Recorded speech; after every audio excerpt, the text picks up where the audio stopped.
Way to be late to the party, Sigil. Anyways, Overwatch 2 was released back in October 5th with absolutely no problems whatsoever. With that in mind, let's see if Blizzard has done anything to improve upon Overwatch 1 and the launch of Overwatch 2.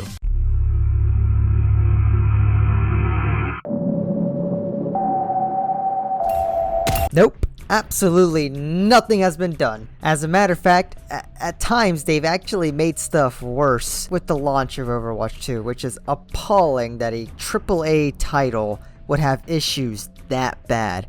From poor servers to poor monetization, but you know what? I am not going to sugarcoat it. Everyone has milked the topic of monetization to death by this point.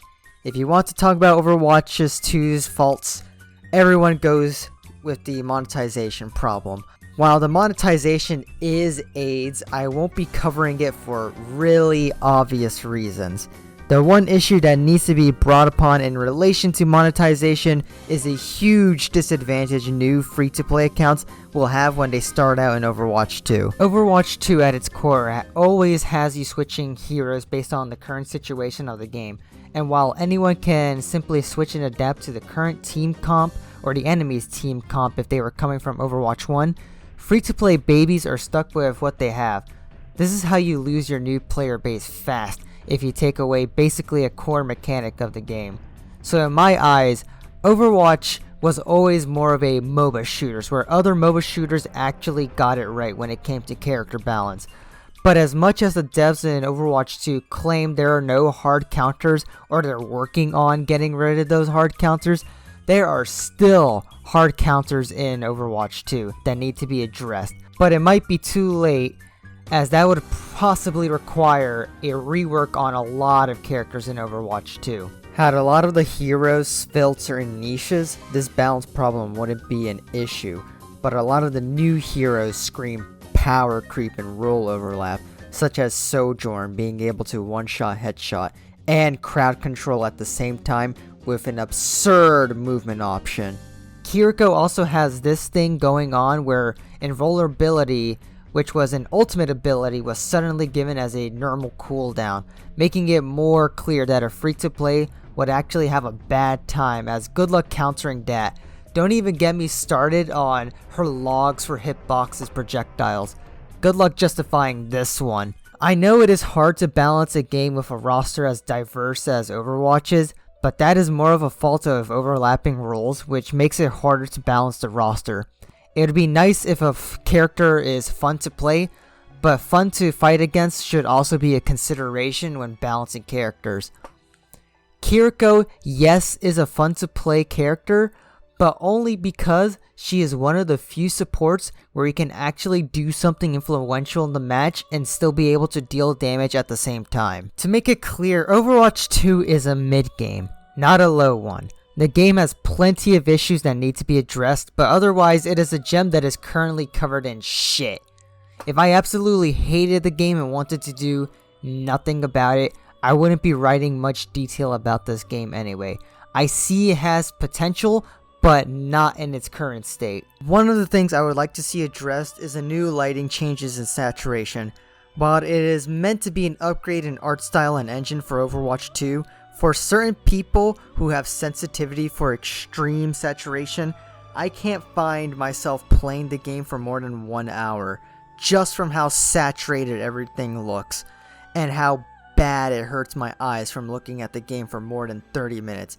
Mind you, I am the same person who doesn't get motion sick from Titanfall 2, Doom Eternal, and Ultra Kill, as the colors aren't super saturated, making me needing to squint to play the game better.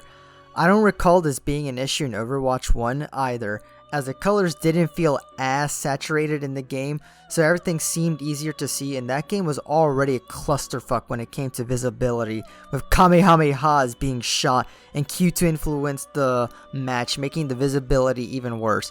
But since the lighting wasn't as saturated, it wasn't as hard on the eyes. This leads me to something bigger in terms of visibility. FOV. Ever felt like you had lost track of an enemy when they started to get up close to you? That is mostly the fault of the game's lack of FOV and having the view model guns take up a good portion of the screen. Some people can get used to it, others barely can't. But believe me, it makes a significant difference being able to see every part of your screen. How significant, you ask?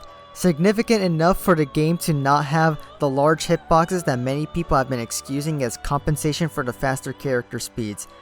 Even though the game has had it since the first game for ages. It is easier to track a target on a higher FOV since you can see more of the game and point to them if you see them in your peripheral vision. Also would like to point out that if they added more vertical FOV in a game with some verticality, I would have way less problems with visibility overall. Overall, the game's FOV feels like you're staring down at slightly stretched res, when you could be looking at the game without feeling like your vision is crushed down a little. Also, as a little addendum, I also would like to see minimized view models be a thing, because then you would be able to see more of your screen and then more of your gun. So, yeah, just thought I would say that. Also, removing characters from the game and fixing them later on is a stupid decision. Instead of removing characters and sitting on their asses all day, they should be actually making an effort to fix the character as soon as possible, like an actual AAA studio. I would say most of my problems with the game stem from being the game harder to deal with on the eyes than in terms of balance anyway. Though it would be nice if the devs actually nerfed the parts about the characters that were a problem to begin with, instead of just nerfing random bits, because it really does just feel like that the nerfs that they bring upon to other characters, they just feel like a dice roll. It's like a random generator.